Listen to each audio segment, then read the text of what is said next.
Eliminating debt. Remember, you're not taught to think this way, so they can make more money from your mistakes. I'm sure you've all heard, if you find yourself in a hole, stop digging. The same is true with debt. If you find yourself in debt, stop borrowing. Stop using credit cards to buy stuff, especially consumables like food and gas for the car. When it comes to debt, believe it or not, there are two types that you should not pay off. First is your mortgage. You'll have to see the lesson on mortgage as hours worked for the reason why it shouldn't be paid early. Second is any loan with a very low interest rate, because these are like free money. All other loans are bad loans and should be paid off as soon as possible. Note, on very low interest loans, if they are low interest for a limited time, then they usually accrue interest, which means if you pay the loan off before the end of the limited time, then and only then is all accumulated interest forgiven. But if you carry just 1 penny of balance for just 1 day past the low interest time limit, then you'll pay all of the back interest earned from day one. Pay these loans off now. Now, before you forget and get stuck with all the back interest. That's what they're counting on. Remember, you're not taught to think this way so they can make more money from your mistakes. If you don't pay it off now, at least pay it off a few months early. Don't give them half a chance to dump all that interest on you. If needed, transfer these loans to a credit card.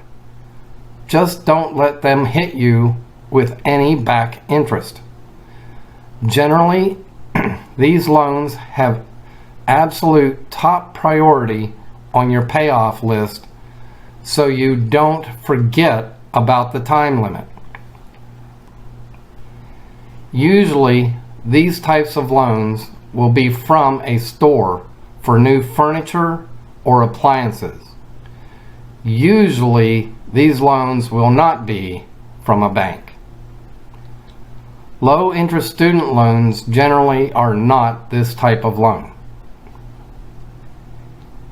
In the lesson, How Credit Cards Work, it states that you should make the same payment every month to pay off a credit card quickly. If you have multiple debts other than a mortgage, then you can think of the group of debts as a single debt. Find the total of all of your debt payments for last month. Then, every month, keep sending that total amount until all debts are paid. You can pay the minimum on some debts as long as you concentrate all the leftover onto another debt. As your minimums decrease, that allows more and more to be focused onto another debt. Just keep your total sent to all debts this month the same as the total was last month, or more. When a debt is paid off, every month afterward, add its monthly payment to another debt. Double up on a debt to get it paid sooner. Then triple up, etc. Keep your total sent to all debts the same every month until all short-term debts have been paid. There are two methods you can use when picking which debt to focus all extra payments on. The easiest is to focus all extra money on the smallest debt. This method will quickly reduce the number of debts you have.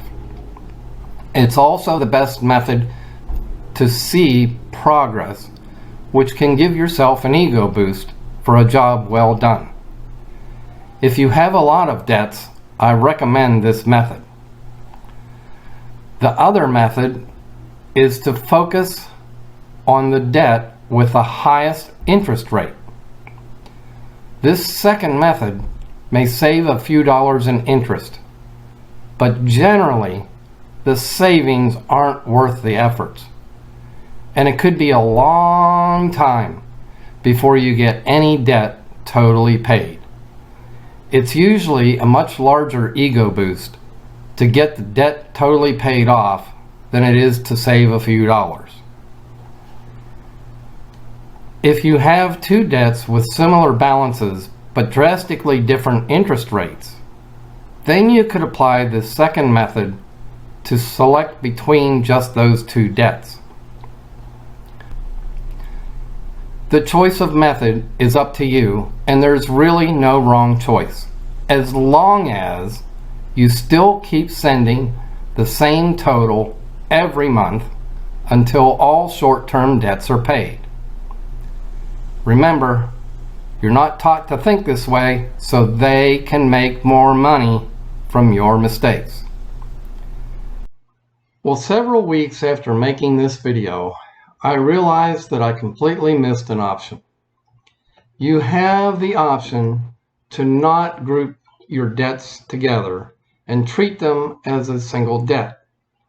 You can continue to pay each debt with its own payment, and then a paid off debt should automatically become savings. If you are using the tabs method of budgeting, all you have to do is move the debt entry from the debts page to the savings page. With tabs, no banking change is required. For everyone, if you have no savings, I would recommend this option until your savings reaches a nice comfortable level. Ideally, you should have at least 1 month of income in your savings and another 6 to 12 months of income in a long-term savings place where you can get at it without too much trouble.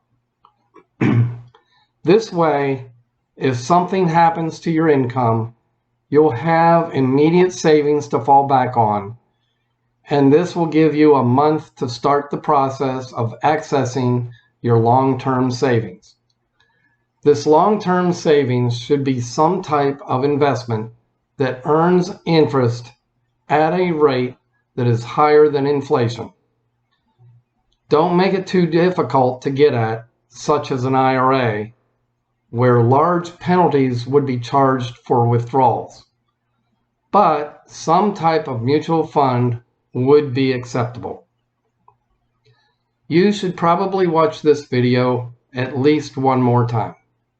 Thanks for watching.